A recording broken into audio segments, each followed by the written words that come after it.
بسم اللہ الرحمن الرحیم۔ میرا نام ڈاکٹر مفتی عابد سعید ہے اور ہم آپ کے سامنے وراثت کورس اور وراثت سے متعلقہ مسائل لے کر حاضر ہوئے، اور یہ کورس ہم نے شروع کیا ہے۔ اور پچھلے سبق میں نے آپ کو یہ بیان کیا تھا کہ ایک شخص کا جب انتقال ہو جائے تو اس کے ورثاء پر بالترتیب 4 حقوق لازم ہوں گے، جن میں سے پہلا کفن دفن کا بندوبست کرنا، دوسرا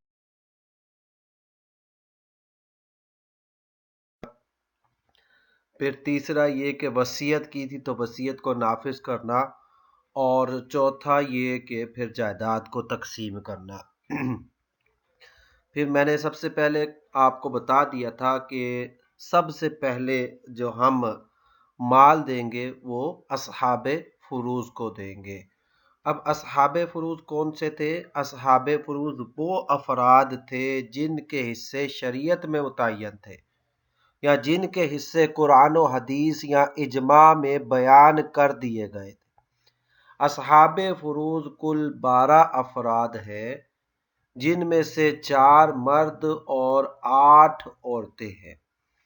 وہ مرد بھی آپ کو پچھلی دفعہ بیان کر دیے تھے کہ مردوں میں سے ایک تھا باپ، دوسرا جد صحیح، اور جد صحیح کی تعریف یہ ہے جس کا میت سے رشتہ قائم ہونے میں درمیان میں کسی عورت کا واسطہ نہ آئے، اس کو جد صحیح کہتے ہیں، جیسے دادا پردادا اوپر تک۔ تیسرا جو ہے وہ اخیافی بھائی ہے۔ تو اخیافی بھائی بہن جو اولاد فقط ماں کی طرف سے رشتہ دار بنتی ہے، یعنی جن کی ماں ایک ہو اور باپ علیحدہ علیحدہ ہو، ایسے 2 بھائی بہن اخیافی بھائی بہن قرار پاتے ہیں۔ اور مردوں میں چوتھا ہے وہ شوہر۔ اور عورتیں جو تھیں یہ 8 عورتیں تھیں، جن میں سے پہلی ہے بیوی، دوسری بیٹی، تیسری پوتی، چوتھی اخیافی بہن، پانچویں ماں، چھٹی سگی اور حقیقی بہن، ساتویں اللاتی بہن۔ اور اللاتی بہن وہ ہوتی ہے جو باپ کی جانب سے ہو، یعنی جن کا باپ ایک ہو ماں علیحدہ علیحدہ ہو، تو وہ ایسے 2 بھائی بہن آپس میں اللاتی بھائی بہن قرار پاتے ہیں۔ اور 8ویں ہے جد صحیح، جدہ صحیحہ۔ جدہ صحیحہ جس کا میت سے رشتہ قائم ہونے میں درمیان میں نانا کا واسطہ نہ ہو، جیسے دادی نانی۔ تو یہ چونکہ نانا بیچ میں نہیں آتا، اس لیے ان کو جدہ صحیحہ کہا جائے گا۔ آج پھر ہم دیکھتے ہیں، یہ بھی یاد رکھیے کہ ایسا نہیں ہے کہ ہر ایک کو مطلقاً جو چاہے حصہ آیا اس کو دے دیا، بلکہ شریعت نے ہر شخص کو اس کی مخصوص حالت میں ایک خاص حصہ دیا ہے۔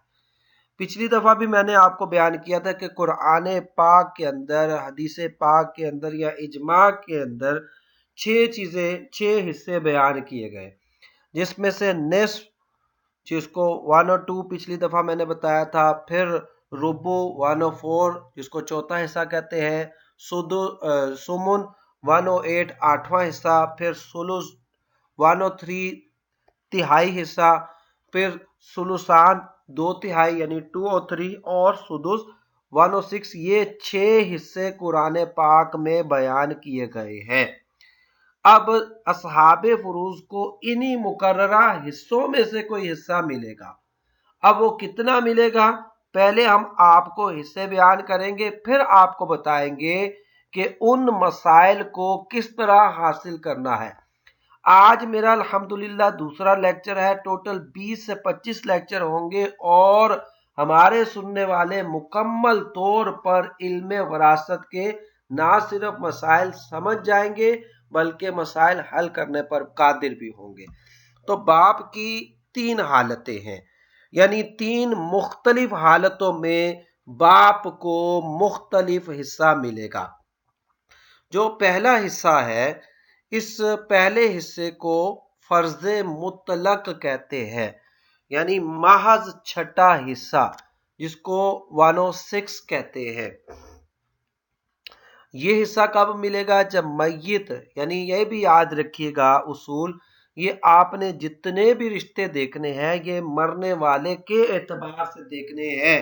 مرنے والے کا باپ، مرنے والے کا جو ہے حقیقی بہن، مرنے والے کی ماں، مرنے والے جو ہے اس کا دادا وغیرہ، تو سارے رشتے جو آپ نے کرنے ہیں یہ میت کے اعتبار سے کرنے ہیں۔ تو باپ کو پہلی حالت میں چھٹا حصہ ملے گا۔ اب یہ حصہ کب ملے گا؟ وہ یہاں تفصیل بتا رہے ہیں کہ جب میت نے باپ کے ساتھ کوئی مذکر اولاد، یعنی بیٹا فوت ہو گیا، بیٹے یعنی اور اس کا باپ موجود ہے، اور وہ مرنے والا جو بیٹا ہے اس کی آگے اولاد موجود ہے، یعنی بیٹا، پوتا، پڑپوتا نیچے تک چھوڑی ہو، تو ایسی صورت میں باپ کو فقط چھٹا حصہ ملے گا۔ یعنی صورت مسئلہ یہ ہو گئی، زید فوت ہو گیا، اس کا باپ بکر ہے اور اس کے بیٹے ہیں شاہد، طاہر وغیرہ، تو اب چونکہ زید کے بیٹے موجود ہیں اس لیے زید کے باپ کو فقط چھٹا حصہ ملے گا، جس کو فرض مطلق وہ کہتے ہیں، اور یہ 106 ہے۔ دوسری صورت اس کو جو ٹرمنالوجی استعمال ہوگی فرض و تعصیب ہوگی۔ جب میت نے باپ کے ساتھ کوئی مؤنث اولاد یعنی بیٹی، پوتی، پڑپوتی نیچے تک چھوڑی ہو، تو اس صورت میں ذوی الفروض ہونے کے اعتبار سے، باپ چونکہ صاحب فروض میں سے ہے تو ذوی الفروض ہونے کے اعتبار سے باپ جو ہے وہ چھٹا حصہ بھی پائے گا اور اسبہ بھی بنے گا، یعنی ذوی الفروض ہونے کی صورت میں سدس پائے گا، اور پھر ورثاء سے بچا ہوا تمام مال بطور اسبہ لے لے گا۔ لیکن اس میں کیا ہے، بیٹا نہیں ہوگا، پوتا، مذکر اولاد نہیں ہوگی، صرف مؤنث اولاد ہوگی۔ تیسری جو صورت ہے یہ ہے اسبہ محض، یعنی تیسری صورت میں باپ کا کوئی حصہ متعین نہیں ہے۔ جب حصہ متعین نہ ہو تو پھر وہ اسبہ بنتا ہے، تعصیب محض بنتا ہے۔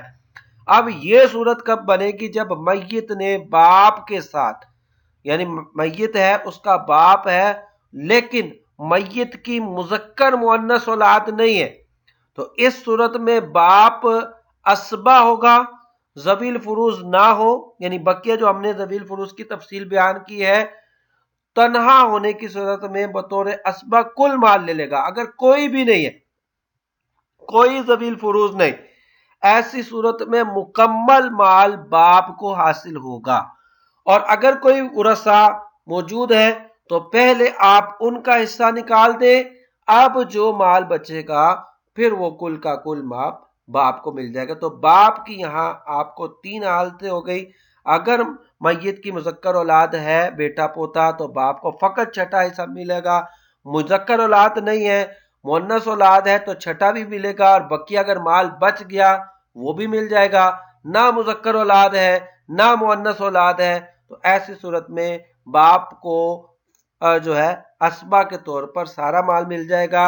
اب اگر کوئی اور ہے تو ٹھیک، اس کو دینے کے بعد جو بچے گا وہ سارا باپ کو مل جائے گا۔ اگر کوئی بھی نہ ہو تو سارے کا سارا مال باپ کو بطور اسبہ مل جائے گا۔ ذوی الفروض میں ہماری جو دوسری مردوں میں سے دوسری قسم ہے وہ ہے جد صحیح، جیسے دادا، پردادا۔ اس کی چار حالتیں ہیں، تین حالتیں بالکل وہی جو باپ والی تھی، یعنی فرض مطلق جب میت نے دادا کے ساتھ کوئی مذکر اولاد یعنی بیٹا، پوتا، پڑپوتا نیچے تک چھوڑی ہو، تو اس صورت میں دادا کو سدس ملے گا۔ اور دوسری صورت یہ ہے کہ جب میت نے دادا کے ساتھ کوئی مؤنث اولاد چھوڑی ہو تو ایسی صورت میں ذویل ہونے کے ساتھ ساتھ دادا کو چھٹا بھی ملے گا، ذوی الفروض کی حیثیت سے چھٹا، اور پھر جو بچا جائے گا وہ بطور اسبہ ملے گا۔ اگر مذکر مؤنث اولاد نہ ہو وہ تو پھر وہی صورت ہوگی جو باپ والی تھی، یعنی اگر کوئی اور وارث ہے تو اس کو دینے کے بعد جو بقیہ بچے گا وہ دادا کو مل جائے گا۔ کوئی بھی وارث نہ ہو تو سارے کا سارا دادا کو بطور اسبہ ملے گا۔